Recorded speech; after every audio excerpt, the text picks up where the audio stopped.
सर्दियों की रात थी। राज अपनी पत्नी नूतन और बेटी श्रेया के साथ एक होटल में था। आज उनका वहां आखिरी दिन था।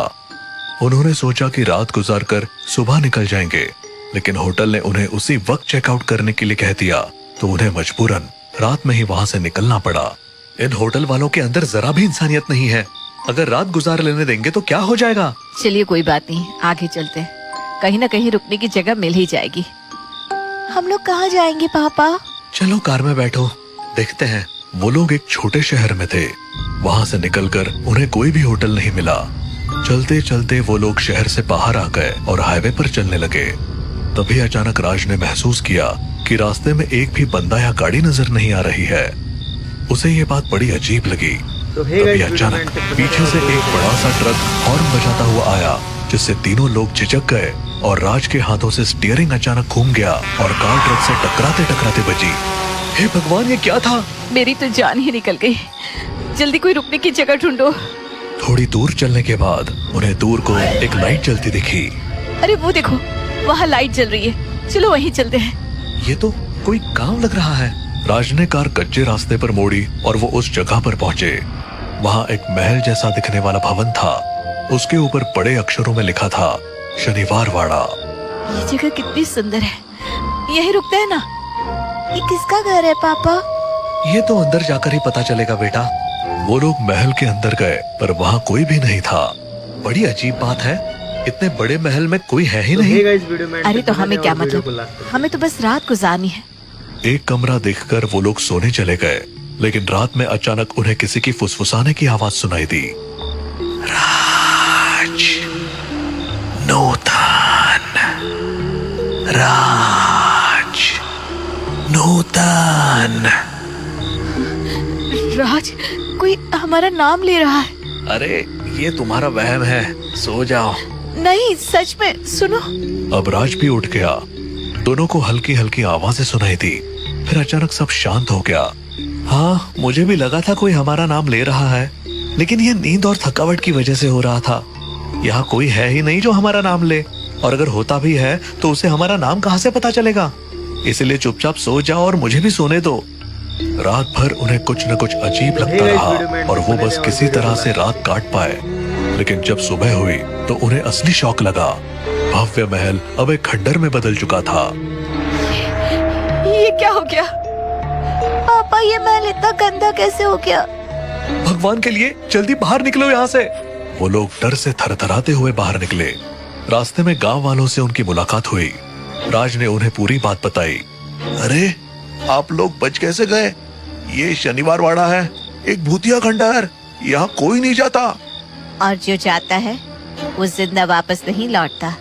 ये सुनकर राज, नूतन और श्रेया का खून जम गया।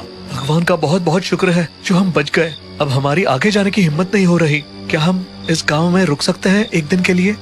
हाँ हाँ, क्यों नहीं, आप हमारे घर रुक सकते हैं। क्यों गंगा?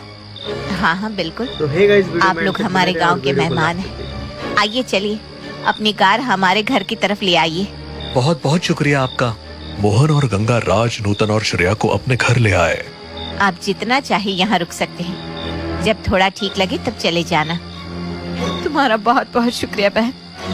हमें कल रात से इतना डर लग रहा है ना कि हम बता नहीं सकते। आप लोग फरिश्ता बनकर हमारी जिंदगी में आए हैं। अरे ऐसा न कहिए, ये तो हमारा फर्ज है। वो लोग आराम से बैठ गए। दिन भर तो सब कुछ नॉर्मल रहा। राज, नूतन और श्रेया ने मोहन और गंगा के साथ खाना खाया और गांव की बातें सुनी। लेकिन जैसे ही रात हुई, माहौल में एक बार फिर बेचैनी फैलने लगी। राज, मुझे अब भी अजीब सा लग रहा है। यहाँ भी कुछ सही नहीं लग रहा। घबराओ मत, हम सुबह यहाँ से निकल जाएंगे। आज तो बस वो सब देखकर मेरा दिल घबरा गया, वरना आज ही निकल जाते। रात का सन्नाटा गहराता जा रहा था। सभी सो चुके थे, लेकिन तभी अचानक बाहर जोर से शोर मचने लगा। राज, ये शोर कैसा है? लगता है कुछ हुआ है, चलो बाहर चलते हैं। मोहन, गंगा, राज और नूतन जल्दी से बाहर निकले। बाहर गांव के अन्य लोग भी इकट्ठा हो चुके थे। सबकी निगाहें शनिवार वाड़ा की तरफ थी। पता चला कि वहाँ एक लड़के की लाश मिली है। ये क्या हो गया? इतने सालों बाद फिर से मौत। वो लड़का आखिर वहाँ गया ही क्यों? गांव में अफरा तफरी मच गई। लोग डर के मारे एक दूसरे से चिपके हुए थे। क्या होगा। हमने तो शनिवार वाड़ा को भुला दिया था, लेकिन लगता है वो सब दोबारा चालू होने वाला है। बहुत पहले वहाँ ऐसी घटनाएं होती थी, तभी हमने वहाँ जाना छोड़ दिया। लेकिन पता नहीं इस लड़के ने वहाँ जाने की हिम्मत क्यों की। राज, मुझे बहुत डर लग रहा है। हमें अभी यहाँ से निकल जाना चाहिए। इस वक्त कहीं जाना सुरक्षित नहीं है, सुबह निकलेंगे। हाँ, अभी फटाफट घर चलिए, श्रेया अकेली है। हाँ, आप सब घर जाइए, बाहर घूमने में खतरा है। जो भी हो रहा है वो अच्छा संकेत नहीं है। सभी लोग धीरे धीरे अपने घर जाने लगे, लेकिन तभी गगन नाम का एक आदमी रोता हुआ आया।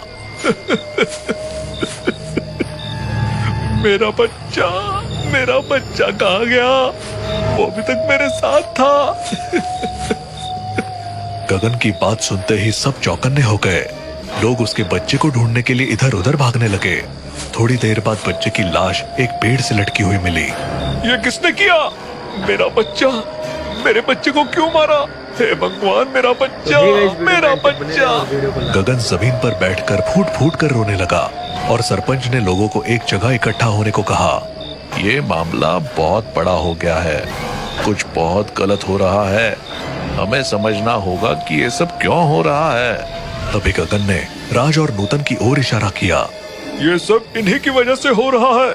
ये लोग शनिवार वाड़ा गए थे और उन्होंने वहाँ के भूतों को जगा दिया। अब वो फिर से सबको मारने आ गए हैं। गगन की बात सुनकर पूरा गांव राज और नूतन पर शक करने लगा। लोग फुसफुसाने लगे और फिर धीरे धीरे उनकी आवाजें तेज होने लगी। हाँ, गगन सही कह रहा है, यही लोग शनिवार वाड़ा गए थे। इन्हीं की वजह से भूत जाग गया है। इन्हें गांव से बाहर निकाल दो। इन्हें अभी यहाँ से भगाओ, वरना और लोग मरेंगे। राज और नूतन घबरा गए। नूतन की आंखों में आंसू भर आए और वो हाथ जोड़कर गिड़गिड़ाने लगी। हमें माफ कर दो, हमें मत भगाओ, हम खुद ही डर के मारे मर रहे हैं। हम पर शक मत करो, हम सच में नहीं जानते कि ये सब कैसे हो रहा है। गांव वाले उनकी बात सुनने को तैयार नहीं थे। शोर और बढ़ने लगा। तभी गंगा ने बीच में आकर सभी को रोक लिया। रुक जाओ, क्या तुम सब पागल हो गए हो?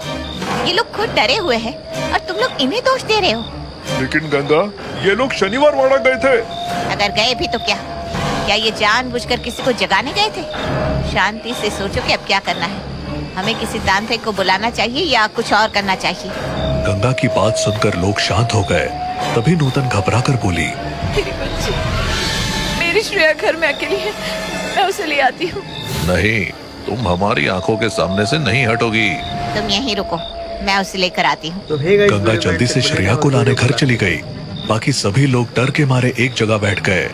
लेकिन थोड़ी ही देर में गंगा और श्रेया के चिल्लाने की आवाजें सुनाई दी। सब लोग आवाज की दिशा में भागे। वहां पहुंचकर उन्होंने देखा कि गंगा जमीन पर मरी पड़ी थी और श्रेया उसके पास लेटी रो रही थी। सबके चेहरे पर हैरानी और डर था। श्रेया, कौन था यहाँ? किसने ये सब किया? एक लंबा सा भूत था, उसने अचानक गंगा आंटी को पकड़ लिया। सभी इस घटना से हैरान थे, लेकिन तभी सरपंच की नजर गंगा के गले पर गई। उन्होंने देखा कि वहाँ छोटे छोटे हाथों के निशान थे। फिर उन्होंने श्रेया के हाथों पर खून देखा। ये निशान, ये तो श्रेया के हाथों के ही हैं। इसका मतलब है इसने ही गंगा को मारा है। आप क्या बकवास कर रहे हैं? मेरी बेटी ऐसा नहीं कर सकती। श्रेया बस एक बच्ची है। लेकिन सरपंच ने श्रेया को राज की गोद से खींच लिया। श्रेया जमीन पर गिर गई और अचानक एक डरावनी आवाज में हंसने लगी। मैंने इस बच्चे को काबू में कर लिया है, अब ये मेरी है। सभी डर के मारे पीछे हट गए। राज और नूतन रोते हुए श्रेया की ओर बढ़े। श्रेया, श्रेया, मेरी बच्ची को छोड़ दो। लेकिन श्रेया, जो अब किसी भूत के कब्जे में थी, उसने उन्हें एक झटके में दूर फेंक दिया। भागो, ये भूत हम सबको मार डालेगा। तभी श्रेया का शरीर हवा में झूलने लगा और अगले ही पल वो गायब हो गई और फिर चारों तरफ दिखने लगी। गांव के लोग डर के मारे बीच के चौराहे पर इकट्ठे हो गए थे। लेकिन श्रेया, या कहे उस भूत के हाथों से तीर निकलने लगे और उसने सबको एक झटके में मार दिया। कुछ ही मिनटों में पूरा गांव वीरान हो गया। सिर्फ उसकी डरावनी हंसी गूंज रही थी। अब ये पूरा गांव मेरा है, पूरा गांव मेरा शनिवार वाड़ा है।